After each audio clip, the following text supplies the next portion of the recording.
This is a Head Cannon Circus production.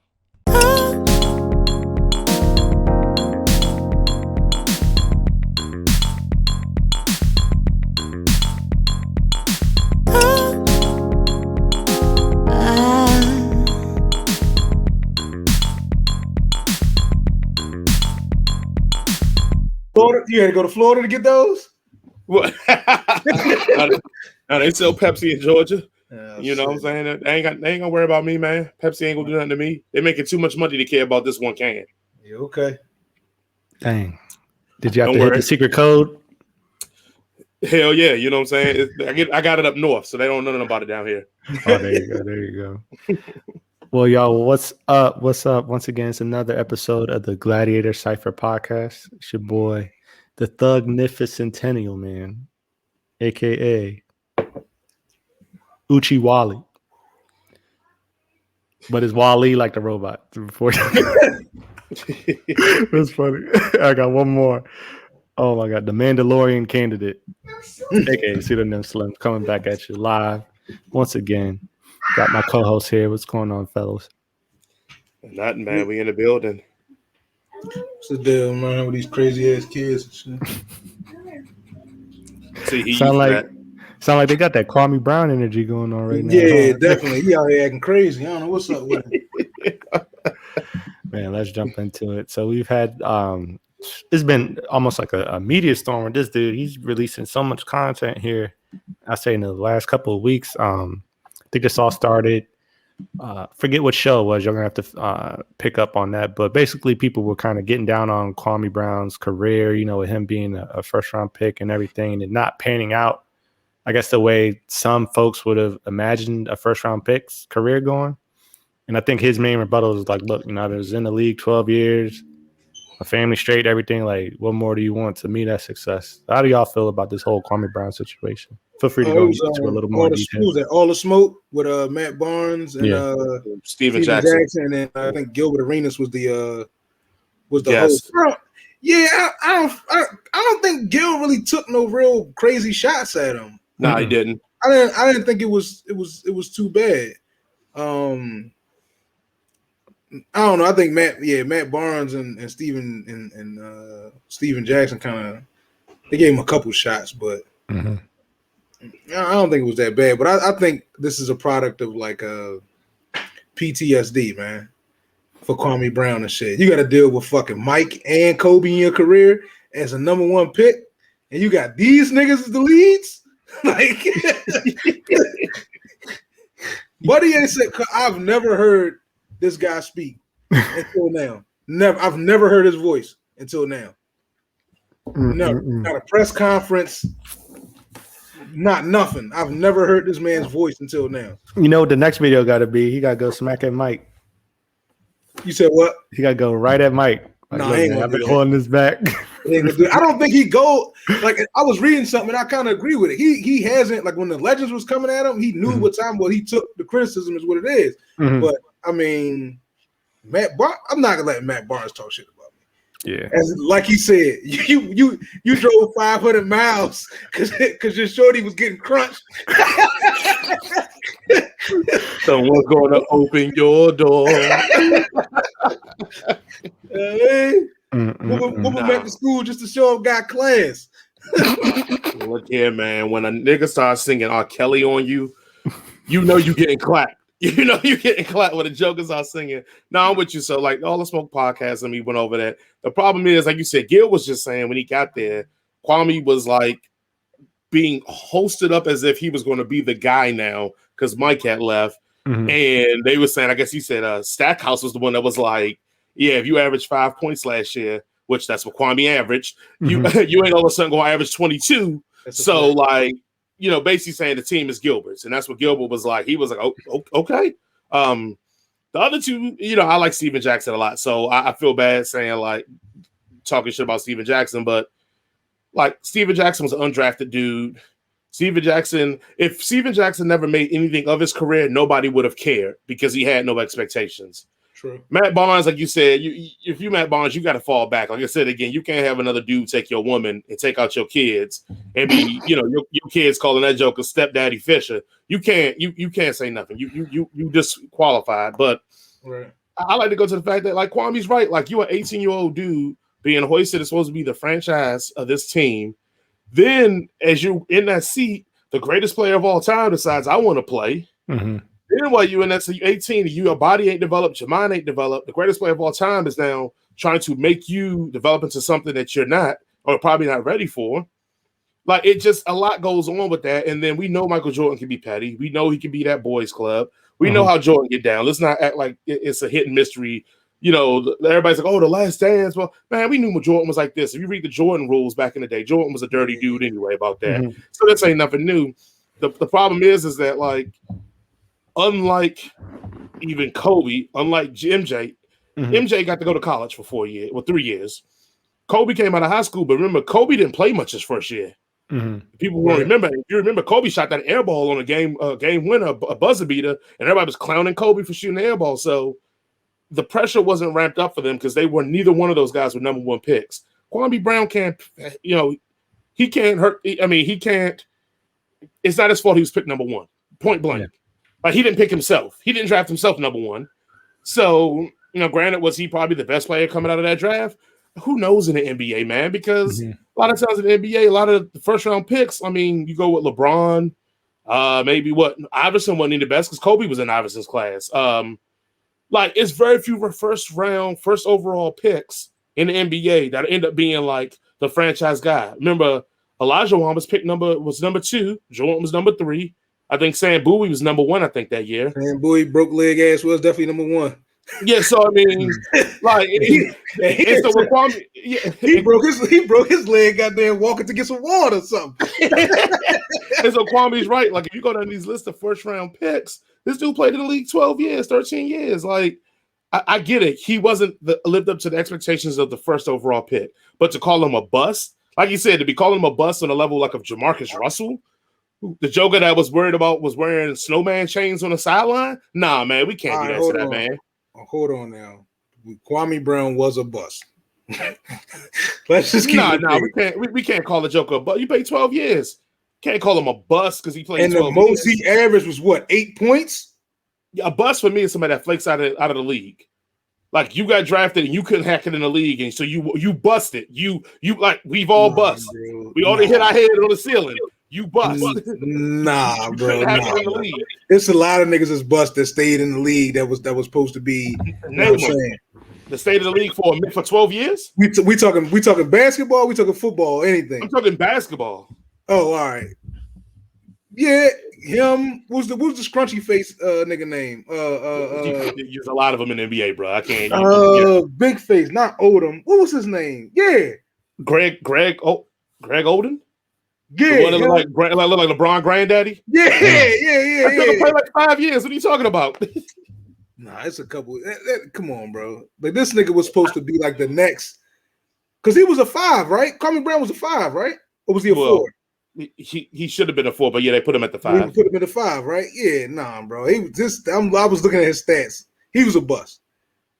Nah, and I think that's his biggest issue right there is like, what are we defining as a bust? To me, a bust is a guy that flicks out of the league. Like you can't play at all, so nobody wanted to even put you on a team anymore. The Joker played 12 years. He just wasn't he wasn't an all-time or all-star, but a bust. But I think that's what makes it a bust though. Like he never did anything. Like he never had that breakout season. Like, okay, he wasn't even a good player. He just played. And don't get me wrong, I'm anybody that plays in the NBA for 12 years is a good basketball player. Mm-hmm. But when it comes to matching up talent in the NBA, he was never that breakout guy that everybody thought. Like he came first pick out of high school. Like you think of cats like that, you think Kobe and Brown and shit like that. You don't think Kwame Brown. Well, that's my point I'm trying to get at. All right, if he was picked number 26 in the first round and played 12 years, what would we calling him a bust? I don't think if he got picked 26, he would have played 12 years.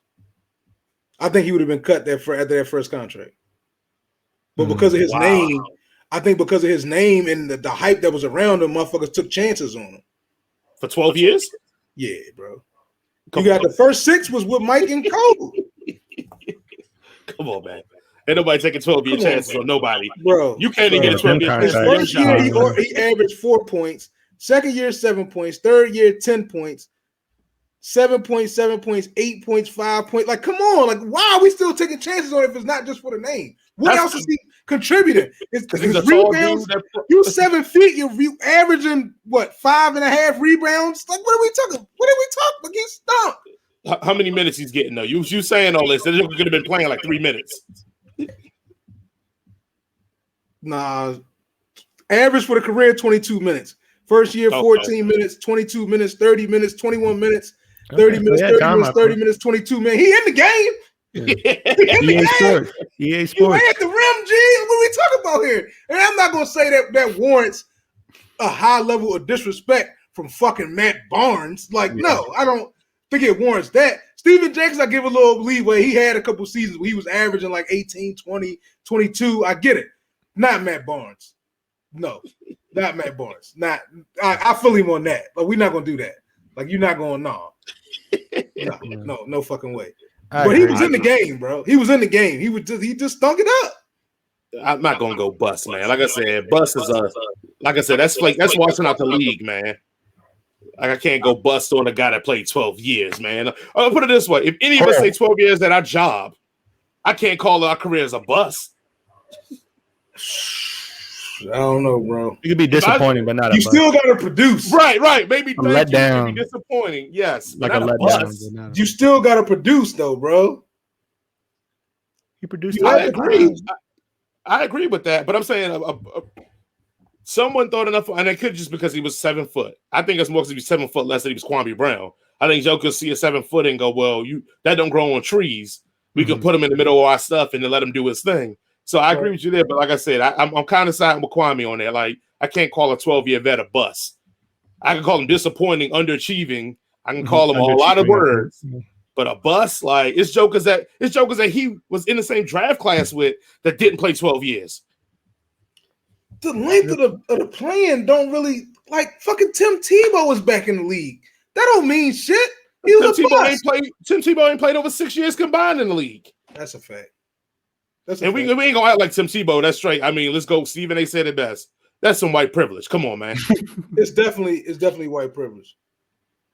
Definitely. Hey, they got many tight ends in the game that ain't playing right now. You pick a joker that didn't play, that sucked at tight end and fullback with the Jets, ain't gonna bring him back and be like, oh, he can play tight end for me. Come on, man. Yeah, that's all right. Boys Club. Sam Bowie played 10 years in the league. Is he a bust or not? I don't think he's a bust. We played 10 years. Again, I'll tell you my definition of a bust. You got to wash out of the league. Like, early on. People like, nah, we watched you ain't if you compare Sam Bowie to the rest of the niggas that was in that 84 draft, that nigga's a bust. I'm sorry. He stunk it up. He broke his legs jogging to the water fountain, bro. Like, nigga's a bust, bro. I'm going with Chris. Disappointing, underachieved. Didn't live up to expectations. Once again, we got to put this in there. He didn't pick himself number one. Bust is synonymous with those words, especially if you're a number one pick. Bust is synonymous with that shit. RG3 is still in the league for what? What's this, like year 8? He's a bust. I don't know if he's a bust.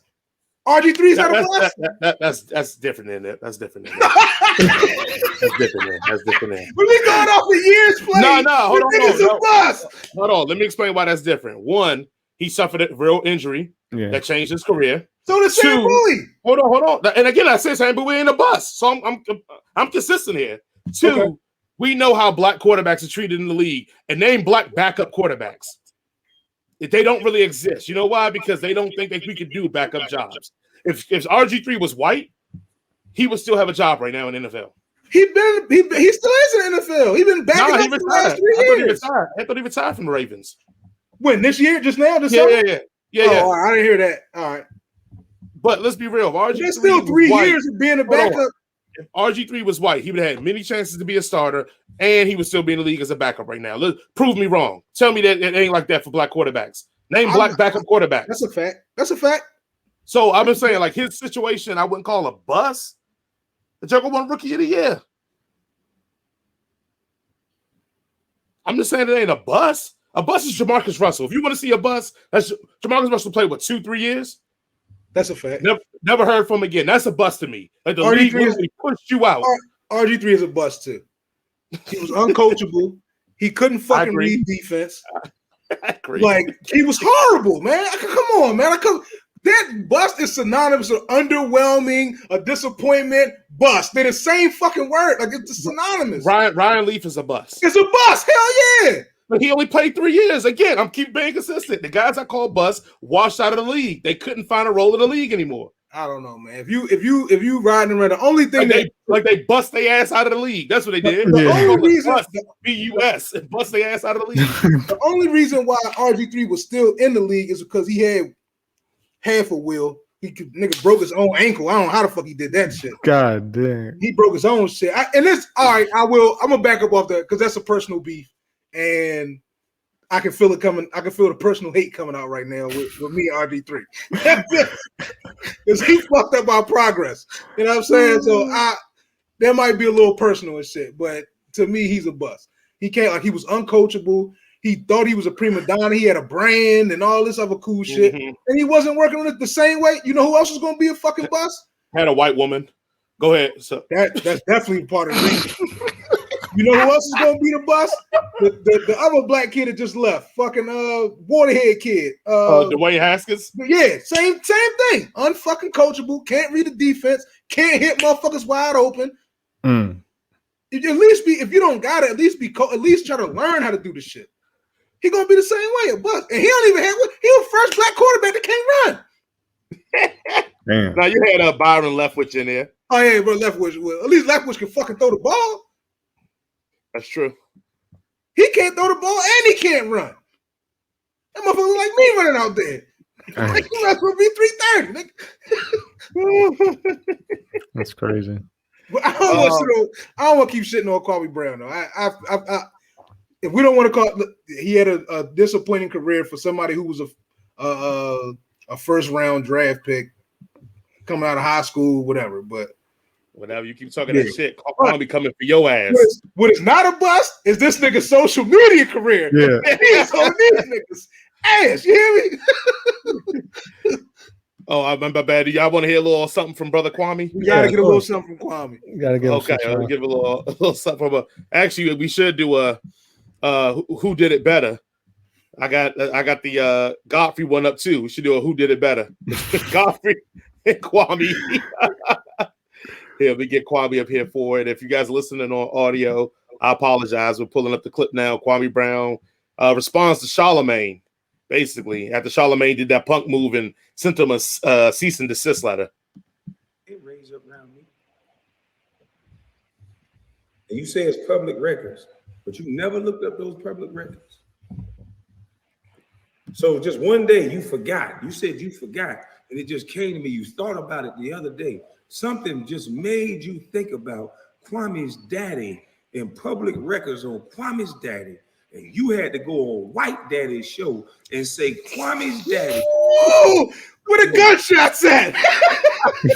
All week, I'm moving with violence. Everybody's saying this shit. Jamil Hill, all the news stations, Rob Parker, and that Brouchard pencil face bitch. Everybody's talking about how aggressive I am. Okay. Yeah, I'm fucking with Kwame, bro.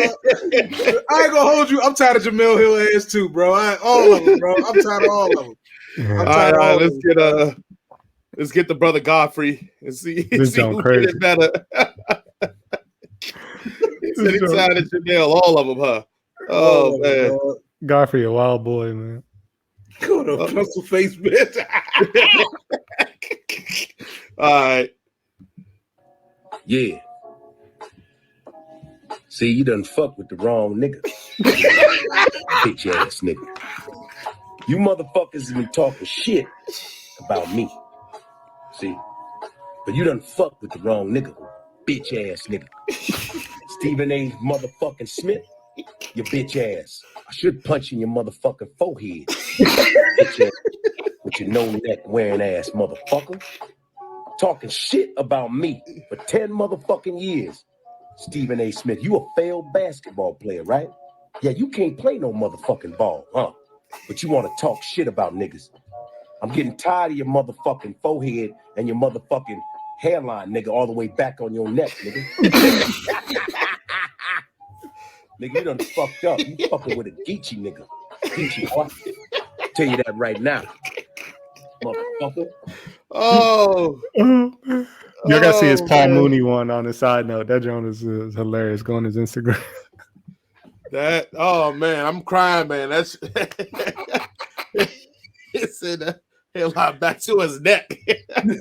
But I like kind of this energy from Kwame Brown. I think more athletes and people that are subject to some of these pundits and everything on these different shows, I feel like they should step up, especially if they got a good point or it's people that's unqualified trying to talk down on them. It's like, well, no, you got to know your role, especially, you talking about the Matt Barnes situation. You're not no superstar yourself, so what gives you the authority to come out and lambast other folks, for their careers when yours wasn't the best either? So I like the new move. I think this is good for him. He really need to keep the foot on the gas and really just take advantage of the opportunity he's got, because I know everybody online is just pretty much rooting for him because he's killing it. Like, it's so entertaining.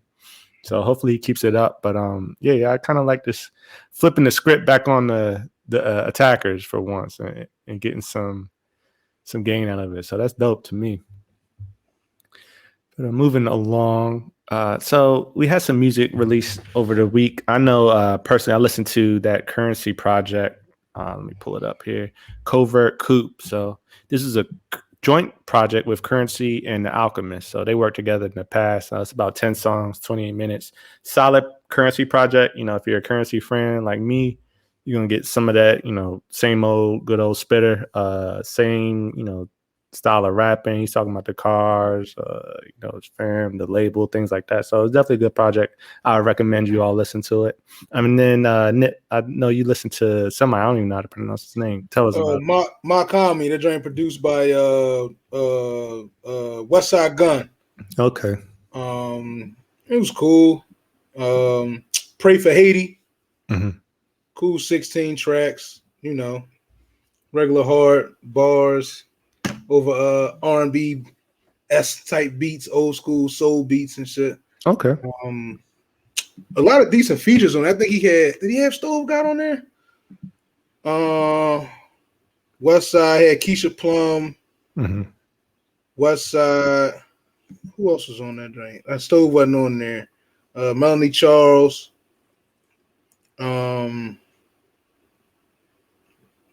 Yeah, that's it for the features. Jason, keep scrolling. Get it off that. We got the PAWR president. We can't be highlighting folks like that, man. Come on, get it together. Get it together. Well, I missed it. Who he had up there? Who he had up there? Hit that certified lover boy, whatever that nigga name is. Who just got named Artist of the Decade, by the way. But rightfully so. I know you hating, but rightfully so. You hit on Benny because Nip got strong words for Benny still. I don't have no strong words for Benny. I don't know, man. Get back with Derringer, man. Go get back with Derringer and Alchemist, man. Yeah.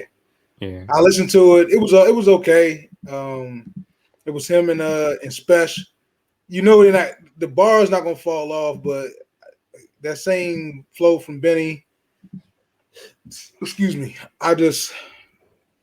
You're not with it. I don't want to say nothing negative about Benny, dog. It's an okay joint. It's not a horrible listen, but it don't got the same feel as like the plugs I met and all that shit. Got you. So are you starting? You feel like you like Stove God more a little bit than Benny at this point? I can't say that because Stove God only had one project. That's true. And he need to hurry up and drop some shit. But his features he's been on a lot of West Side shit, a lot of Boldy shit. Mm-hmm. Rock Marcy, all the Griselda Camp, rap players and shit. Mm-hmm. Yeah. But yeah, Stove God need to drop something else. I can't say that I like Stove God more than Benny. Okay, we'll see. I will say that I originally thought that Benny was the star out of Griselda, and it's clear that he's not. It's clearly Conway. It's clearly Conway. Conway he hasn't dropped a dud yet. Mm-hmm. Yet. Like, I think he surpassed him when he dropped that they did that freestyle on Fire in the Booth. Mm. And he tore Benny ass up. And I think since then, yeah. When he took his power, reaching his chest. Yeah, bro. The power of the Black. Yeah, have you watched that shit? Go watch that. Yeah, he took the fucking orb by Benny chest, bro. On that joint. On that Fire in the What's it Booth, called? The Fire in the Booth freestyle. Yeah. Let's see what they got cooking up there. I'm sure. I hope my laptop don't melt. Man. You be spitting. Do rest in peace. The orb by the Benny chest. Oh man. Yeah, bro. The Bleak Pinta. Yeah. Well, okay. Well, all right. I mean, I heard Benny verse, but it's like, oh, this thing raw. Why? Yeah. That was it right there. Okay. Well, all right. Hey, the I hand guess another Chris torch. usher us on. It happens. But yeah, just circling back. So, we've had a few of these outings with rappers working with solely one beatmaker for the duration of the project. I actually like those projects. I think it gives the overall artistic effort a bit more cohesion. I feel like they can be a little bit more artistic with that approach. As far as the business, I'm not sure maybe if that would be a little bit cheaper or more expensive. If you're doing a whole project, with one individual, I would think maybe they might, cut you a deal or something like that on the beach or something like that, because they're getting a fair amount of exposure too. So that might be another benefit or something. But I know I tend to enjoy these. I would say I kind of view them a little bit differently, because to me, outside looking in, is more so like I don't always view these as like full-length feature albums, if that makes sense. Outside of the Nas one, because I think he solely worked with Hit Boy on that project, right? Or did he have other No, I think it was just in the Hit Boy. Yeah. Okay, yeah. So that would be kind of the one caveat for me, just because Nas don't really drop like that. But with artists like Currency or some of the Griselda cats, Boldy James, Freddie Gibbs, people like that, when they kind of get in the lab with that one producer, I think it's pretty dope, and they come out with some good stuff. But like I said, I don't always necessarily look at it as like their marquee feature album, if that makes sense. What do y'all think? What are your thoughts? I like both. I like you said, when Freddie did his joint with Madlib. Mm-hmm. I like how of course Black Thought, how he did his joints. Every Streams of Thought was a different producer. Like he used different producers, with each volume was a different joint. Like his first joint was Salam Remy. Okay. Who's the other producer? Salam Remy. I think Salam Remy did the second one. The first one was Ninth Wonder was the first one. Ninth Wonder. There you go. Damn, I can't. All right, yeah. So I like that where he went Salam Remy, Ninth. I can't remember who did the third one, but one was done by Sean C. Okay, yeah. But I like that thing of like he's doing it with one producer, but each volume was a different. It wasn't like a joint of each joint was one producer. Yeah, so I do like that. But I do like other joints, like when like Conway switched it up. At first, it was just all Derringer and Alchemist. He switched it up and went and started using like Hit Boy and Conway's new shit where he's mixing up the producers or whatever. I can't remember everybody using shit, but how they start. So I like it both ways. It shows the versatility. It shows when you use a different producer, 9 times out of 10 you got to start using a different flow. You got to use different content and shit like that. So yeah, I like them both. But it does, when you go one, well, I guess it's not the same thing as one producer, but when you have like, I'm watching the clips come up, when you have it, when it was just like one rapper, one DJ type shit. That feels when it's the one tape, when it's the one producer on the one tape. You know what I mean? It gives you that old school feel, like, yeah, be Rakim, LL, and Cut Creator and shit like that. Yeah, I mean, I'm wasn't go for many beatmakers on an album, as long as you can keep that same, like, I guess I'm gonna use the word synergy and energy. because a lot of times when you get multiple producers on the album doesn't feel cohesive. But if you can get multiple producers and again, you keep that same synergy and energy, I mean, it works. I look at, and I guess I'm also biased because my favorite rapper is Jay-Z. So most of his albums had multiple people jumping in and out of there doing that.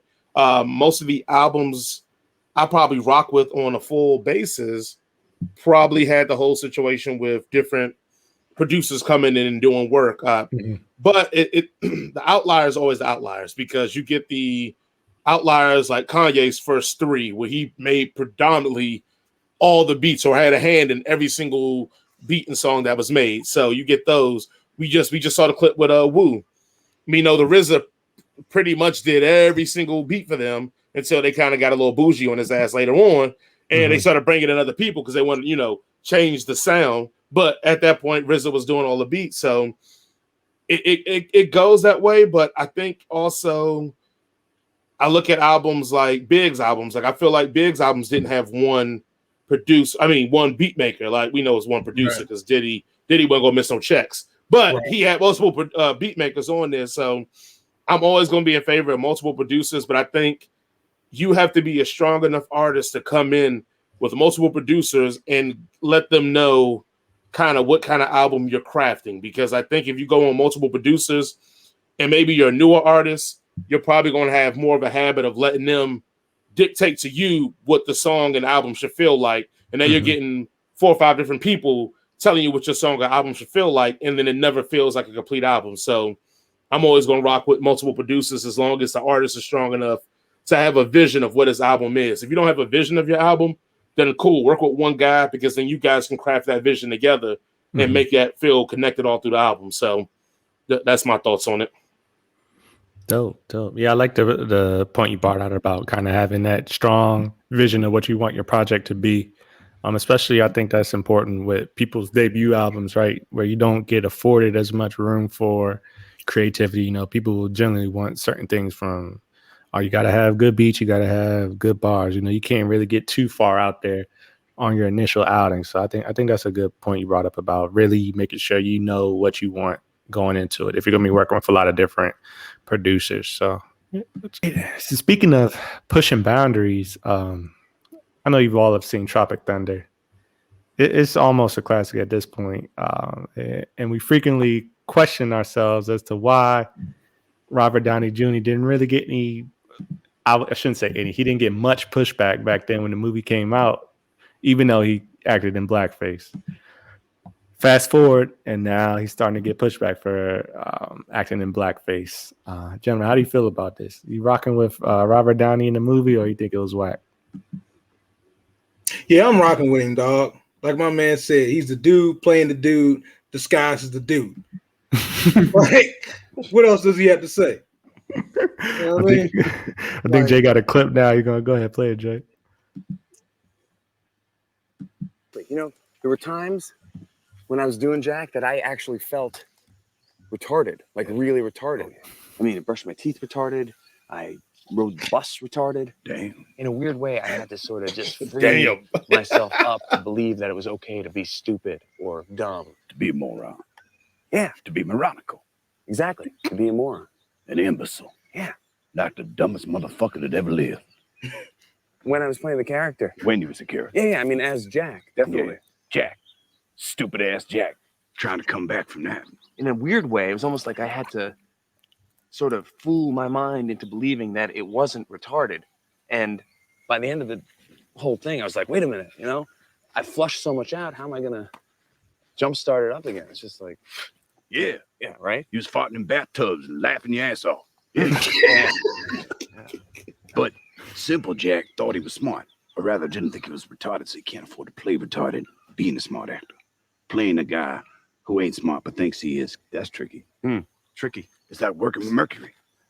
It's high science, man. It's art form. Yeah. You an artist. That's what we do, right? Yeah. Hats off for going there. Especially knowing that the Academy is about that shit. Wait. About what?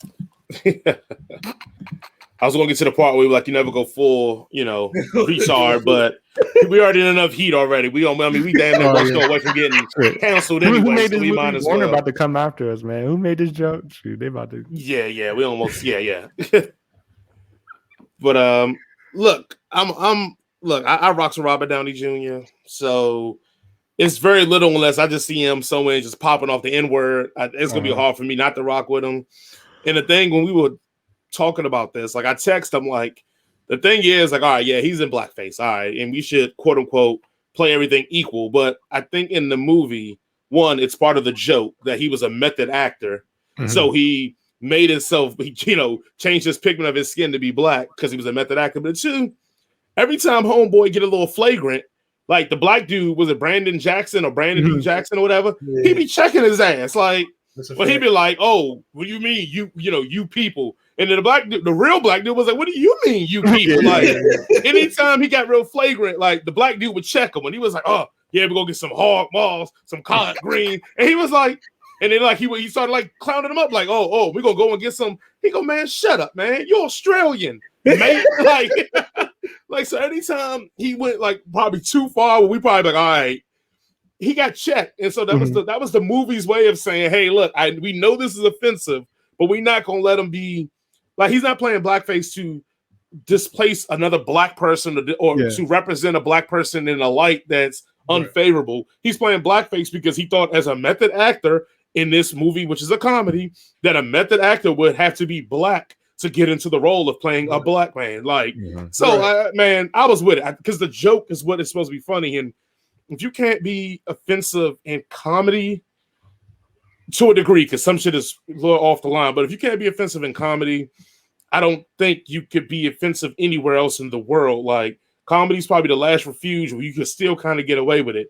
Even what was that movie with the white dude that was pretending to be black to get a radio job, LaQuisha or whatever that shit was? I can't. Did that shit even come out? I don't think it came out. That's the thing. I don't think it came out. Homeboy was acting extra, but that's the point. Like, nobody was checking him. Yeah. Like, it's okay if you're going to do this to try to make some point about, I don't know if he was trying to make it about black privilege or what. I don't know. Let's not get that dude no more time. But the point is that it was no checks and barriers there. It was offensive for the fact of being offensive. This was offensive in the fact of being funny to show that, like, this is preposterous and like at all levels. Like, so. I think I'm on the fringe. I'm cool with all the offensive shit. I like all of that offensive shit. Like, yeah, I used to work around predominantly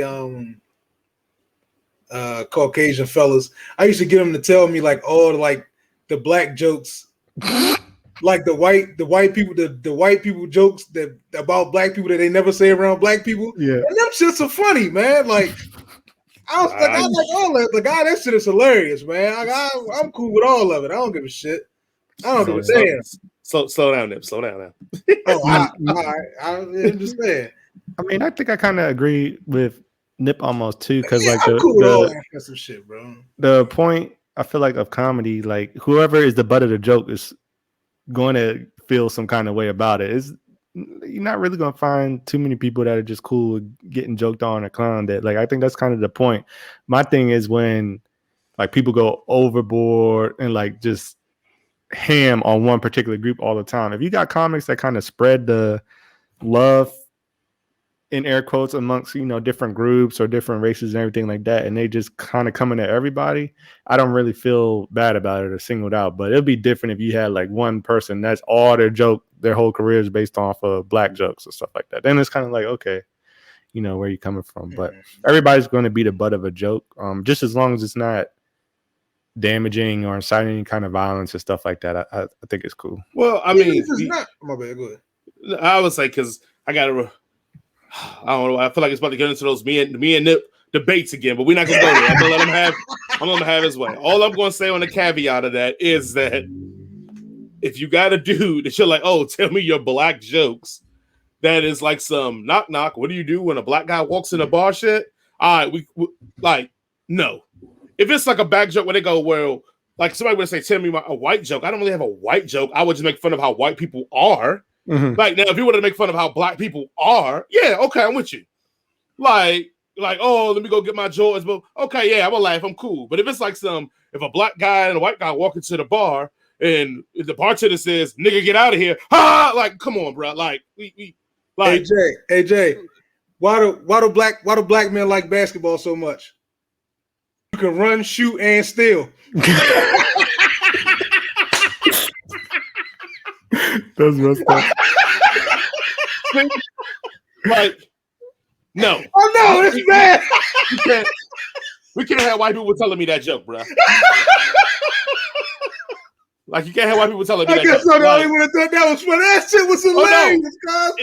It's amusing, but I'm imagining a white dude telling me this. But it's only because maybe my twisted mind is like, oh shit, like it's funny because like the stereotypes and shit. Like, I don't know, like they're not using it as a stereotype. They're using it because some other racist told him that joke and he repeated it to you because you wanted to know. No good upstanding white guy came up with that joke. A racist ass white dude came up with that joke and told another racist ass white guy, and then finally you was like, "Hey, tell me those racist ass jokes you got," and they're like, "Oh yeah, sure, buddy. Why not?" Like that's my problem. It's like it came from a place that wasn't on no. Hey, we're endeared to the community. We making fun of stereotypes. That's that where motherfucker believe that shit. That's where the best shit comes from, though. It's not from like, oh, let me be sensitive to motherfuckers' feelings and all that shit. It's from the real, like, I think this shit is funny. I believe the stereotypes type shit. Like when who was that? It wasn't Chappelle. Was it Chappelle or Chris Rock? Yeah, when he was like, he was like in San Francisco. Oh shit. Go ahead, dude. Go ahead now. You there now? They had a gay dude. They don't have police sirens. They just have a gay dude on top of the car.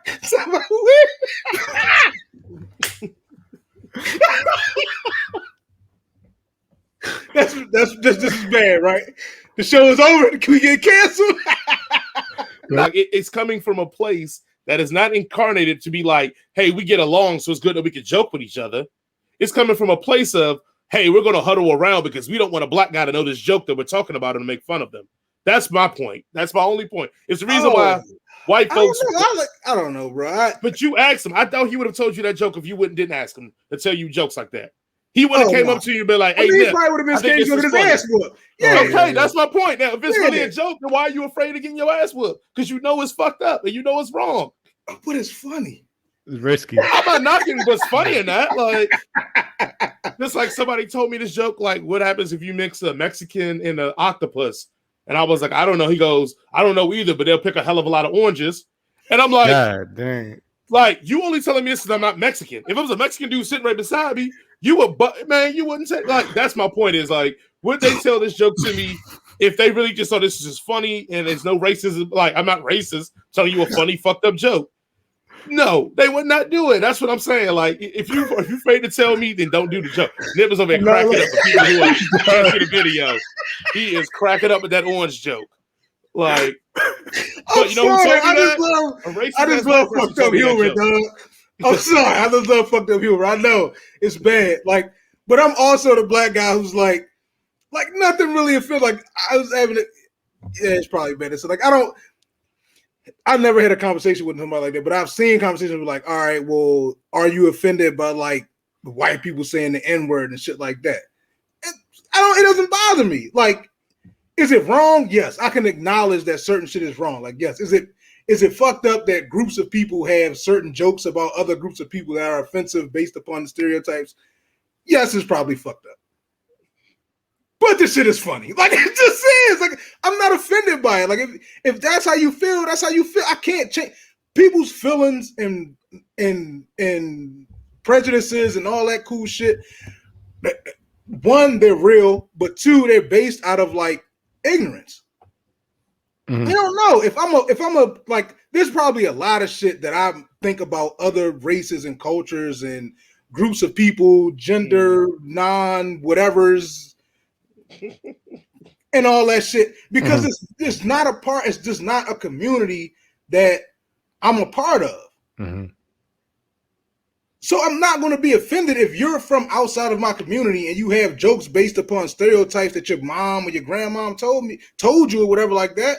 Yeah, now if we're having a serious conversation and you're just blatantly being disrespectful, I probably still won't be offended. But it's just like, all right, like. You see what time it's different. Yeah, like I see what type of time you want. All right, cool, whatever. Like it's not gonna be. I'm not about to fight anybody. I'm not gonna fight a white dude for calling me a nigger with the hard R. Like I'm just not. All right, you got it off your chest, G. I'm looking right now, and I will fight a white dude for calling me a nigger with the hard R. Yes, I will fight you. I'm not doing it. And now if we already in an altercation, hold on. Okay, hold on. Time out. Hold on. Like, hold on. Let me rewind that so people can understand that. Yes, white person. If you call me a nigger with the hard R, we are fighting because it's beyond the word. It's the fact that you think it's okay that you could disrespect me to the point of calling me something that slaves were called. That means you think you're such a better person than me that you can call me that. Yes, I will fight you because you chose to use that word deliberately to disrespect me to get me up in this. So you're going to get what you asked for. That's my premise on it. It can be different even if he called me a fucking a bitch or something like that. The point is, like, you use that word intentional to try to rile me up to disrespect me. No, yeah. So yeah, I'm gonna give you what you want. Rolling. If you call me a bitch, you rolling. Yeah, we rolling. That's like that's different. Telling me to suck your dick. You tell me to suck your dick. Oh yeah, that's fighting words. Because you weren't doing it as a way of just being like flip it. You were doing it in a way to try to be like, you want that smoke. So I'm going to bring you that smoke. So I put if a white person, we probably gonna end up fighting, but it's probably gonna be about the original altercation of like that leads up to him dropping the N-word. Right. That's exactly that's what I'm saying. Yeah. In that case, yes. But if I'm like around my white homie and he's rapping a Dr. Dre song and he accidentally drops the nigga, I was like, I don't give a fuck. I don't care.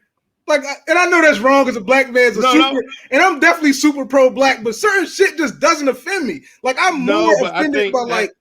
That's different too, because you already saying that don't offend you. So if you're with your white friend, he say it, like, that's okay. Now, if I'm with my white friend and they know like them using the N-word offends me, and they use it in a rap song, oh no, that's we different. Have issues. That's but yeah, if you're not offended by it, then by all means, let them have it. But I tell my white friend too, hey, don't do that around other black folks because we don't. I'm to be clear, I've never been around a white person that's done that, so my feeling may change when it actually happens. But I know that, like, I don't view racism as like personal, and maybe that's fucked up on my part. But I've never felt like this one white guy who feels a certain type of way, or this one Asian guy, or whatever, is like racism is a system.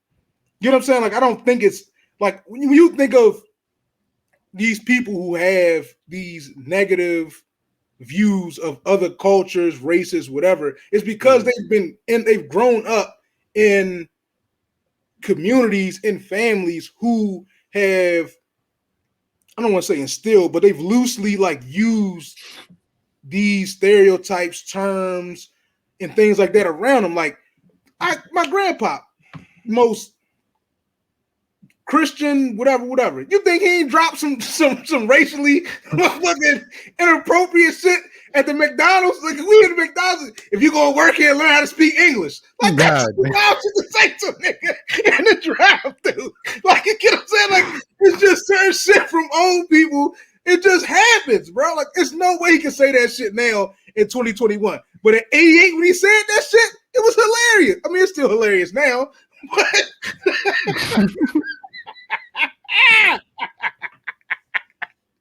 what I'm saying, if people would just not be so fucking offended all the time, like, some of this shit is funny, and to me, if you're not offended by it, it leads to a better and more open conversation about shit that motherfuckers would not feel like so uptight about, or feel more uncomfortable about having conversations that are uncomfortable.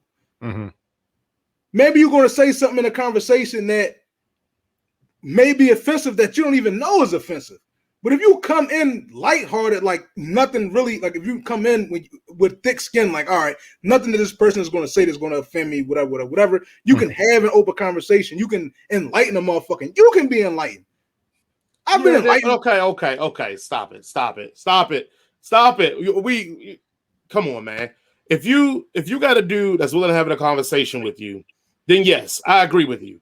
Then yes, it should be. And I've had conversations with many conservatives who I personally think are racist because of the system they built into.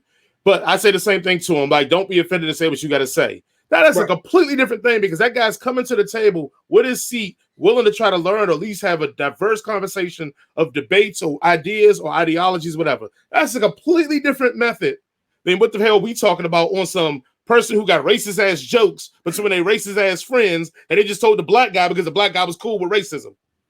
That's a completely different whole conversation, my friend. I didn't say I was cool with racism. I mean, you pretty much, that's what you just said. Well, it's not a one person thing, it's a system thing. Yeah, that's cool with racism. Yes, that one person is racist as fuck.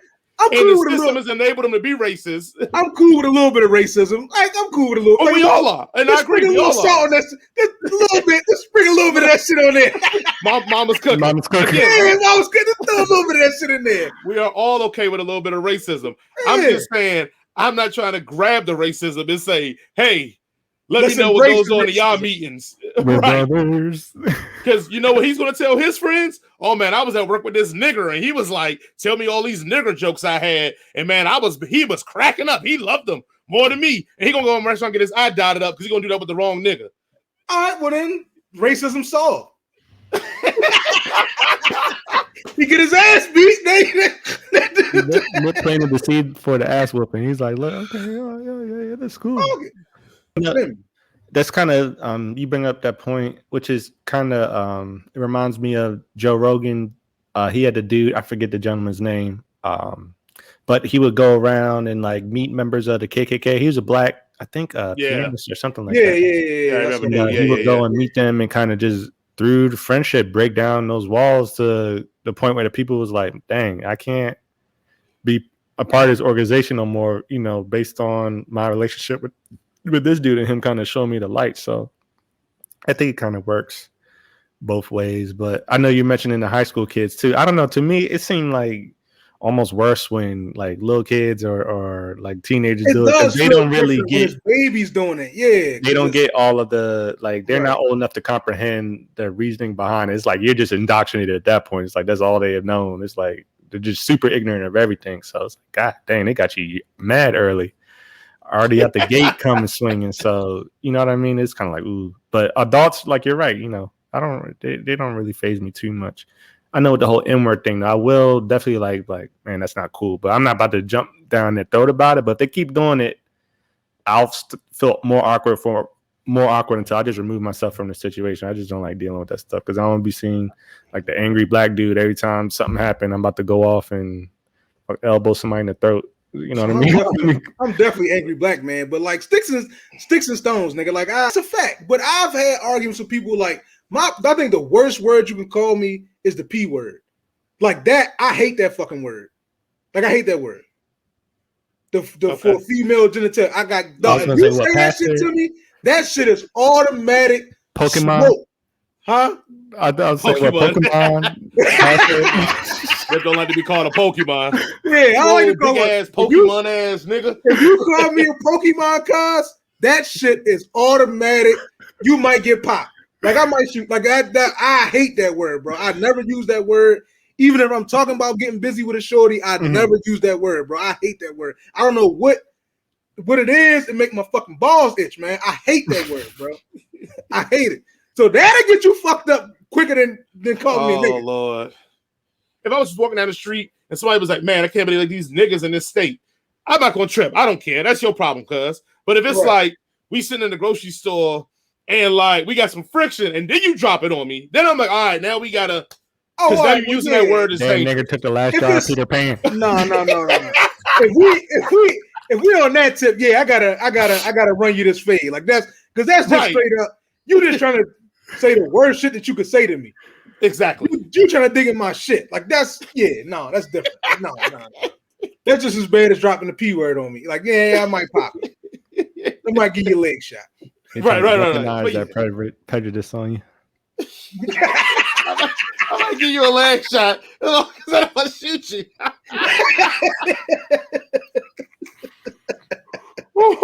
Hey, it's not attempted murder if I hit for the leg. If I aim for your foot or your leg, it's not attempted murder. It's assault. Just assault. There you go. More legal advice with Nip. Hey, don't nobody take that legal advice. Fuck around and get 15 to 20 taking that legal advice. Don't take that legal advice. You better off saying you were standing your ground and saying your honor, I aimed for his leg and foot. I wasn't trying to kill him. You better just say I tried to stand my ground like that. Yeah, no, this has been the latest episode of the Gladiator Cypher podcast.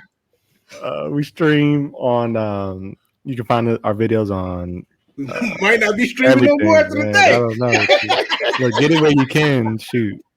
Look, do SEO, reverse Google image search, whatever you can, man. They pulling us down. No, just kidding. You can find us on Facebook, YouTube, Spotify, anywhere pretty much you listen to a podcast. You can find the Gladiator Cypher podcast, which of course is a Head Cannon Circus production. We'll be back next week with some more laughs. Be sure to like and subscribe. Definitely engage with the posts. We want to hear your comments. I know you're probably gonna have a lot of comments out of this one. Yeah, man. I don't know. A bunch of racists gonna come out on this one. I agree with that old black boy on the top of the screen. He knows what it's like in America. He's one of the good ones. And don't worry, sir. I won't call you a Pokemon, but I call you a nigger. Oh my goodness, man. That's been it, folks. We'll catch you later. Peace out. That's it. No ticket, no. This is a Head Cannon production. Circus production.